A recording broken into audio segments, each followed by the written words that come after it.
ప్రభు అయిన యేసుక్రీస్తు ప్రభు వారి నామంలో మీ అందరికీ నా నిండు వందనాలు. నా పేరు పి శ్రీను. నేను 2013వ సంవత్సరం డిగ్రీ చదువుతున్న టైంలో నేను ఒక అమ్మాయిని ఇష్టపడటం జరిగింది. అందరిలాగానే యవనస్తులు చదువుకుంటున్న టైంలో ఇష్టపడుతుంటారు కదా, అలాగనే ఇష్టపడ్డాను.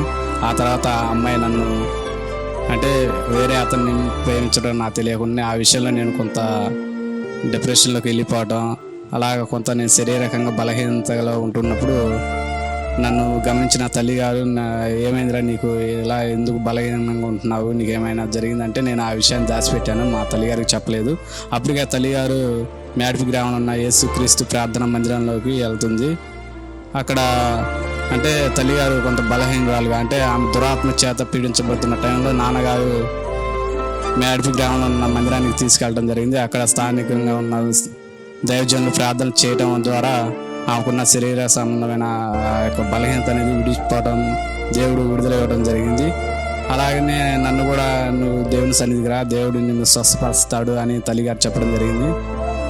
అలాగనే నా తల్లిగారు ఇక్కడ ఉన్న ప్రార్థన మందిరానికి తీసుకొచ్చినప్పుడు నేను వాక్యం వింటున్నప్పుడు నా జీవితంలో నెమ్మది సమాధానం కలిగింది. అలాగనే క్రమంగా కొన్ని నెలల పాటు సంవత్సరాలు అలాగనే వస్తున్నప్పుడు దేవుడి వాక్యం ద్వారా నేను బలపడ్డాను. ఆ తర్వాత నేను ఇంతకుముందు భయంకరమైన విగ్రహాలు, అంటే నేను లోకంలో అనేక రకాల అన్యుల ఒక తండ్రి అన్యులలాగానే ఉంటూ నేను కూడా అనేక మంది దేవుళ్ళని దేవతలను కొలుస్తూ వచ్చేవాడిని.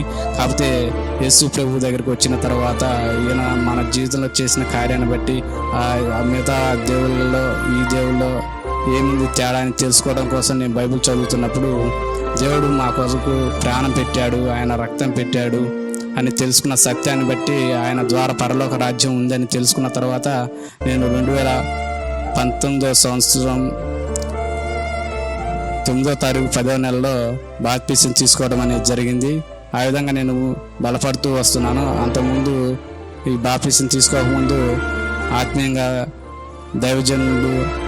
దైవజనురాలు వాళ్ళు నన్ను ఎంతగానో ప్రోత్సహిస్తూ మామూలుగా దేవుడి విషయంలో ముందుకెళ్ళడానికి, అదేవిధంగా వాక్యాన్ని వాళ్ళు దగ్గరగా కూర్చోబెట్టుకొని వాక్యాన్ని బోధిస్తూ అనేక రకాలుగా మమ్మల్ని బలపరుస్తూ వచ్చారు.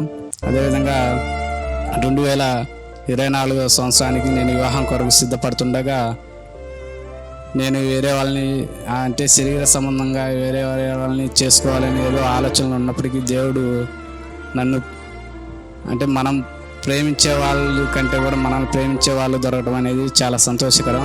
అలాగనే నన్ను ప్రేమించేటువంటి ఒక భార్యను నాకు నా జీవితంలో దేవుడు ఇవ్వటం అనేది జరిగింది.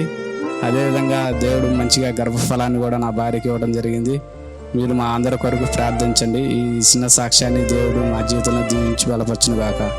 ఆమేన్.